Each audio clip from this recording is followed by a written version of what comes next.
প্রায় 2 বছর ছুঁই ছুঁই প্রাক্তন মুখ্যমন্ত্রী বুদ্ধদেব ভট্টাচার্য প্রয়াত হয়েছেন।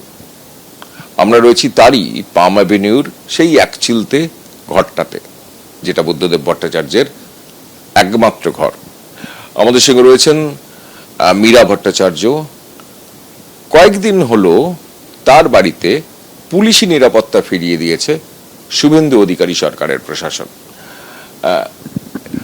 ম্যাডাম, এই যে পুলিশি নিরাপত্তা, একটা সময় যখন বুদ্ধদেব ভট্টাচার্য মুখ্যমন্ত্রী ছিলেন তখন তো থাকাটাই স্বাভাবিক ছিল, সেটা প্রোটোকল ছিল। তারপর কখন বন্ধ হলো এবং কিভাবে ফিরলো? উনি চলে যাওয়ার পরই আপনার এরা চলে গেলেন। মানে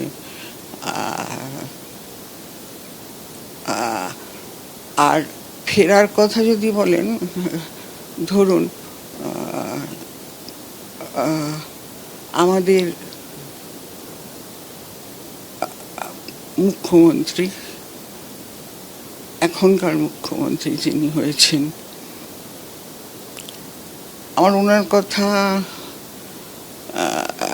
মনে হয় সেটা একটা আমার খুব মানে ভীষণ একটা কষ্টের জায়গায়। যখন আমি ওনাকে আগলে অ্যাসেম্বলিতে রয়েছি, তখন উনি আমার কাছে এসে বলেছিলেন, শুভেন্দুবাবু, যে যদি কখনো আপনার কোনো প্রয়োজন হয় আমাকে বলবেন। বুদ্ধবাবু তো বুদ্ধবাবুই ছিলেন, আমি খুব সাধারণ সামান্য মহিলা। আর ওনারা এসেছেন, এখনো কি 3 মাস হয়েছে? বোধহয় হয়নি, নাকি এখনো 3 মাস হয়নি।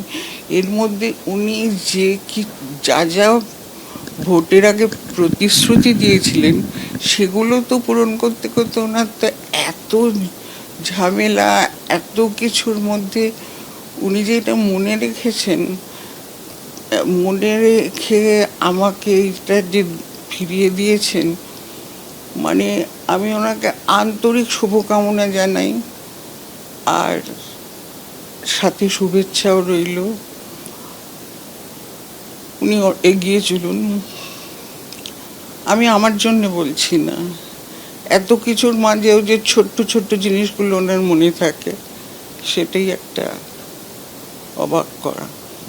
আমি খুব গর্বিত যে উনি ভোটের আগে যা যা বলেছিলেন, প্রতিশ্রুতি দিয়েছিলেন, সেগুলো কিন্তু কার্যকরী হচ্ছে।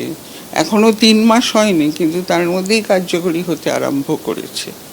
তো সেই হিসাবে তো ওনাকে অভিনন্দন জানানোই উচিত। কথা হয়েছে একদিনও? না, ওনার মতো অত বড় মানুষের সাথে আমার মতো সামান্য একজন মহিলার কোনোদিনও কথা হয়নি। তবে আপনাদের সকলের মারফত আমি ওনাকে অভিনন্দন জানালাম, আন্তরিক শুভেচ্ছা জানালাম, শুভকামনা জানালাম। এবিপি আনন্দ, এগিয়ে থাকে, এগিয়ে রাখে।